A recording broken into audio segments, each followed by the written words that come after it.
ये 3 number part है मीरा माई का कथा का, पिछला जन्म का माधुरी का। तो माधुरी आप चिंता में खो गए। किस चिंता में? कृष्ण को जिस रूप को देखा वो माथा से जा ही नहीं रहा है, दिमाग से जा ही नहीं रहा है। और कृष्ण कृष्ण सब बोल रहे हैं, कहाँ कृष्ण कथा चल रहा है, कहाँ कोई जा रहा है तो उसको भी जाके देख रहा है कहीं कृष्ण तो नहीं आ गया। आप कृष्ण कृष्ण विरह लग गए, कृष्ण चिंता लग गए। ये मीरा जो आज तत्काल में कलयुग में पा लिए, इनको साढ़े 5,000 साल रुक इंतजार करना पड़ा, फिर जाके कृष्ण भगवान को मिला। उन्होंने, आप तो महाराज मीरा को कुछ भी अच्छा नहीं लग रहा है, माधुरी को ना पति अच्छा लग रहा है ना परिवार अच्छा लग रहा है। आप तो खाली उसको गुस्सा आ रहा है माधुरी को कि मेरे माँ ने मेरे साथ इतना बड़ा अन्याय कैसे किया, इतना बड़ा अत्याचार मेरे साथ कैसे किया है?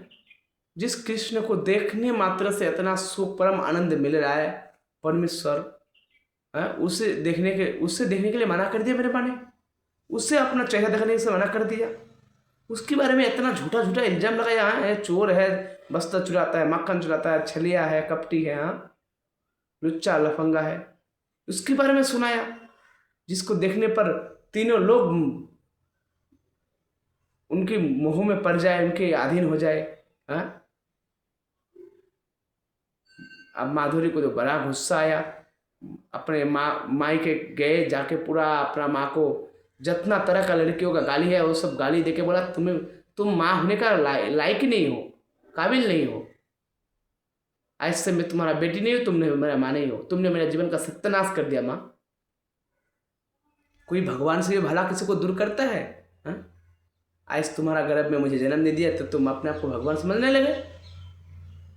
अगर भगवान नहीं जन्म देता तो भगवान से तरसते ना, एक बेटी दे दो, एक बेटा दे दो। और आज दिया है तो तुम्हारा, नहीं देता तो भगवान दे दो, भगवान दे दो। हाँ, ऐसा। तो माधुरी फिर बहुत गुस्सा हो गए। फिर महाराज वही माधुरी दिन रात कृष्ण विरह में छुप छुप के कृष्ण कथा सुनते थे। गोपी लोग जब कृष्ण कथा करता था, कृष्ण कहाँ जा रहे हैं, कृष्ण को कभी देखा ही नहीं आप माधुरी। खाली एक पल, कुछ पल के लिए भगवान ने उसको परस करके दर्शन देके चले गए थे, और उसी में माधुरी बावरी हो गई।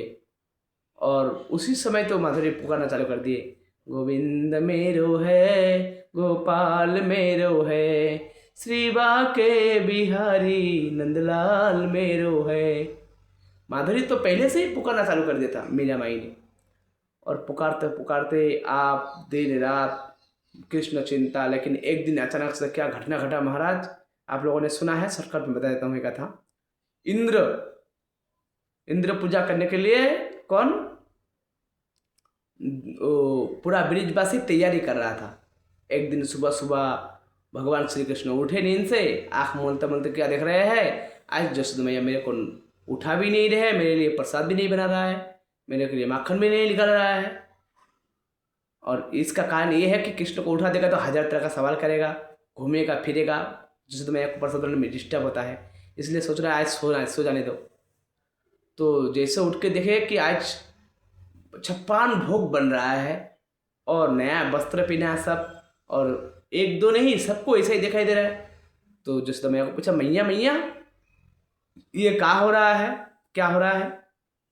जसोदा मैया ने कुछ बताया नहीं, बोला मेरे देख लाला, आज मेरा दिमाग खराब मत कर, आज मैं प्रसाद बना रहा हूँ, मेरे को बहुत काम है। तो एक काम कर, तेरे बाप से जाके पूछ, तेरे पिताजी से पूछ जा, तेरे बाबा से पूछ। वो महाराज नंद बाबा भी मीटिंग कर रहा था, वो तो सर वो थे ना, नंद बाबा थे वो। वहाँ भी कृष्ण आके गोद में बैठ गया, बाबा बाबा मुझे बताओ कि क्या हुआ, ये सब आप लोग नए नए वस्त्र पहने हुए, ये सब खाना बन रहा है किसके लिए? तो नंद बाबा बोला कि देख लाला, अभी मैं बहुत बड़ा जरूरी मीटिंग कर रहा हूँ, तू तेरे माँ से जाके पूछ। अब बताओ, छोटी सी कृष्ण, एक तो सब जानते हैं पर फिर भी लीला करने के लिए कभी नंद बाबा के पास जाता है, नंद बाबा भगा देते हैं, जा तेरे माँ से पूछ। कभी जसोदा मैया के पास जाता है, जसोदा मैया भगा देता है, जा तेरे पिताजी से पूछ।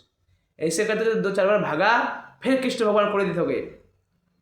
बोला बाबा मुझे बताते हो कि नहीं कि मैं क्या हो रहा है, नहीं तो मैं रोऊंगा। ओ भगवान कृष्ण बहुत वो करने लगे, गुस्सा हो गए।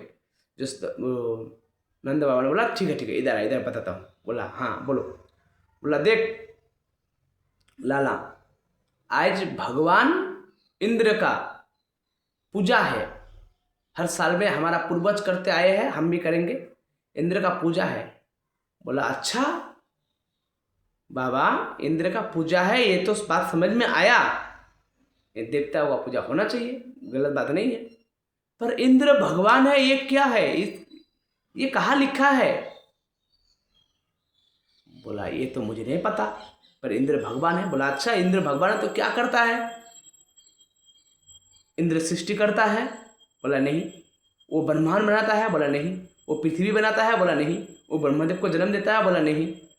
तो इंद्र करता क्या है? बोला इंद्र बारिश करता है, वर्षा करता है। बोला ना, गलत बात है, वर्षा का देवता बारिश का देवता तो वरुण देव है, जल का देवता। तो इंद्र करता क्या है? बोला वो देवताओं का राजा है। बोला वो तो ठीक है, पर वो भगवान है, इसका प्रमाण क्या है?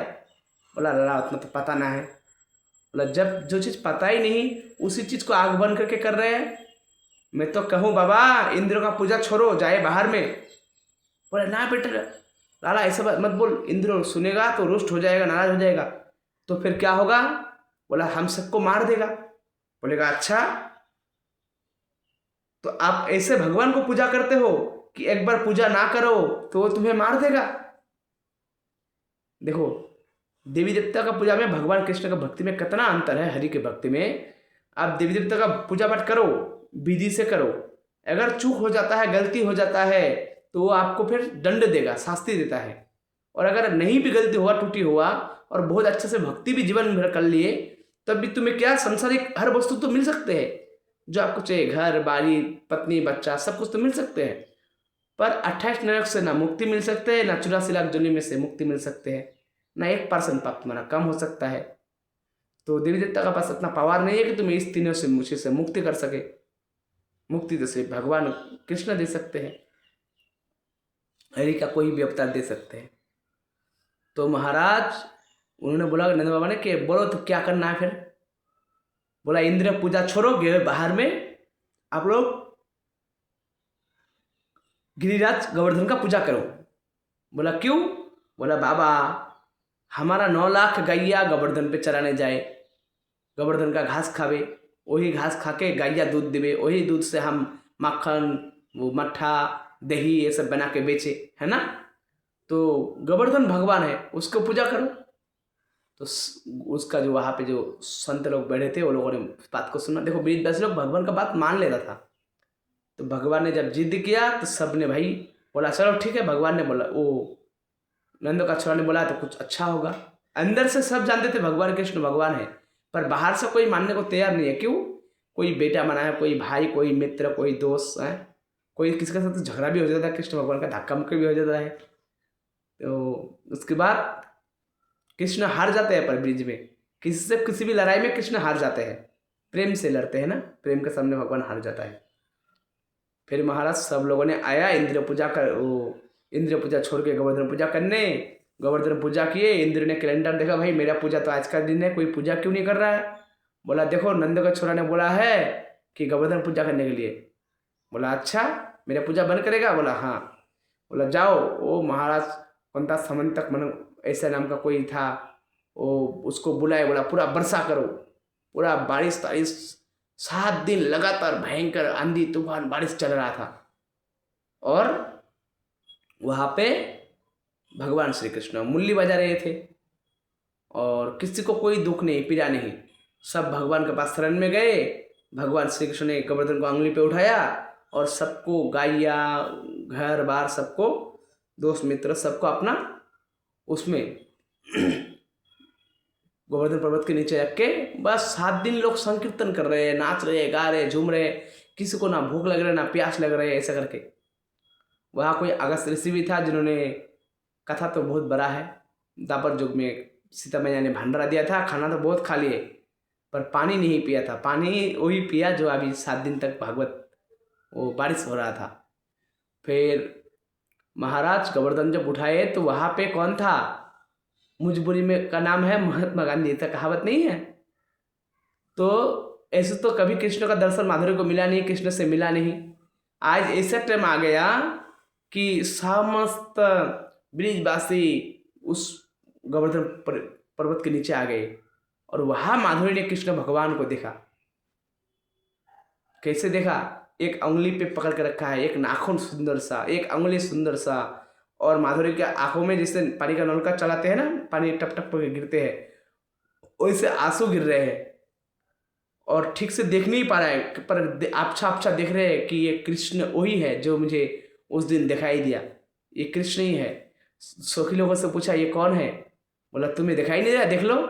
क्योंकि वो बता नहीं पा रहा कि मुझे दिखाई नहीं दे रहा। क्यों? क्योंकि उसका आँख भरा भरा आंसू से भरा है।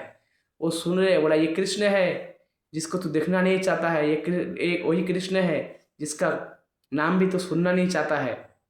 वो तो मन मन में खाली क्षमा मांग रहा है, क्षमा मांग रहा है, मुझे क्षमा कर दो, मुझसे भूल हुआ, अपराध हुआ मेरे माँ के कहने पर वो देख नहीं पा रहा है। भगवान कृष्ण की लीला है जो उसको देख नहीं पा रहा है, आंखों में आंसू टपक रहा है। और वो देखा, सबने बोला देखो ये तो ईश्वर है, तो भगवान है, उसके नाम का कीर्तन भजन चल रहा है। बोला ये साधारण बालक तो है नहीं है। उसके बाद 7 दिन बाद वर्षा खत्म हो गए। इंद्र का अहंकार तोड़ा भगवान ने। इंद्र ने भगवान का कान धनु का ऐसे अभिषेक कराया, उसका नाम गोविंद दे दिया और उनसे क्षमा मांग के चले गए। और महाराज माधुरी बड़ा वियोग हो गया। जिससे कोई प्रेमिका का प्रेमी छिन जाए या प्रेमिका छिन जाए तो वो कैसा हो जाता है, सब कुछ रहने पर भी उसको कुछ भी अच्छा नहीं लगता, उसका मन कहीं और भागता है, अच्छा नहीं लगता कुछ भी। ठीक उसी तरह हालत हो गया माधुरी का। तो महाराज जब तक कृष्ण थे वृंदावन में तब तक तो माधुरी था। गोपी लोगों से सुनते थे कृष्ण ने क्या लीला क्या नहीं क्या, चुप चुप के सुनते थे, डायरेक्ट तो सुन नहीं पाएगा। और उसी की याद में दिन रात बिताते थे। नींद उड़ गया, चैन उड़ गया, माधुरी का वस्त्र पहनना श्रृंगार करना सब उड़ गए, घूंघट देना घूंघट भी उड़ गया। कृष्ण किसी तरह से मुझे देख ले, कृष्ण को मैं किसी तरह देख लूँ, इसी आस में जी रहे थे। एक दिन पता चला कृष्ण भगवान मथुरा जा रहे हैं वृंदावन को छोड़ के। सब गोपी तरस रहे थे, रो रहे थे, बिलख रहे थे, लेकिन माधुरी सुन के स्तंभ हो गया। उसको लगा जैसे मेरे आत्मा मुझसे निकल के जा रहा है, उसको आत्मा मान लिया था अपना माधुरी। और सब गोपियों से ज़्यादा रोने लगे। जब रोने लगे तो गोपियों ने पूछा भाई तुम इतना क्यों रो रहे हो, हम लोग तो उनसे उतना नहीं रो रहे हैं, तुम इतना क्यों रो रहे हो बिलक बिलक के तरफ तरफ के। तुम लोग तो भगवान कृष्ण को पाया, उनके साथ नाचा गाया झूमा देखा, पर मैं वो अभागिन हूँ जिसने कृष्ण को ना देख पाया ठीक से, ना बात कर पाया, ना उसको पा सका, इसलिए माधुरी रो रहे हैं। तो सब गोपियों ने तो राधा रानी के शरण का आश्रय लिया और कृष्ण वियोग में रोता रहा जिंदा रहा। पर कहा जाता है माधुरी का कुछ पता नहीं चला। इतना वियोग पैदा हो गया, इतना कष्ट पैदा हो गया मन में कृष्ण के ऊपर, इतना कृष्ण वियोग हो गए कि कृष्ण को मैं नहीं देख पाया, कृष्ण मुझे नहीं दिखा, कृष्ण भगवान से मैं दूर हो गया। हाँ, जिस भगवान को सबने पाया आनंद लिया, मैं उस भगवान का आनंद नहीं ले पाया। बड़ा पश्चाताप हुआ। सब कुछ था मेरा माधुरी के पास, पर एक कृष्ण नहीं थे तो कुछ भी नहीं था ऐसा लग रहा था। फिर कहावत यहाँ तक है कि किसी को नहीं पता चला माधुरी कहाँ चला गया, बीवी बच्चा घर परिवार माँ बाप छोड़ के, ससुराल छोड़ के अचानक से कहीं गायब हो गया जंगलों में। क्योंकि कृष्ण नहीं मिला ना, कुछ भी अच्छा नहीं लग रहा था उससे। जीव मात्र कृष्णदास, कृष्ण ही नहीं मिला तो क्या करना संसार का है? तो माधुरी उसी समय एक भजन गा दिया था, जो मैं ऐसा जानती प्रीत करे दुख होई, नगर ढिंडोरा पीटती प्रीत न करियो कोई। अगर मैं जानता कृष्ण तुमसे प्रेम करना, तुम्हें चाहना, तुम्हें पाना इतना दुख इतना पीड़ा होता है, तो मैं नगर में ढिंडोरा पीट देता कि कोई कृष्ण से प्रेम ना करो। मीरा ने माधुरी रूप में द्वापर युग में बुलाना चालू किया। बहुत रो रहे हैं तो भगवान ने इतना आश्वासन दिया था उनको कि इस जन्म में तो तुम्हें कोई लीला में भाग नहीं ले सकता, इस जन्म में तुम्हारा कुछ नहीं हो सकता, तुम भजन करो अगले जन्म में मुझे पाओगे। वही माधुरी 5000 साल तपस्या किया। 5000 साल बाद मीरा बन के कली युग में आए, आज से 550 साल पहले, तब वो कृष्ण का लीला में कृष्ण को भक्त बना। उसकी कथा आगे सुनते हैं हम। राधे राधे।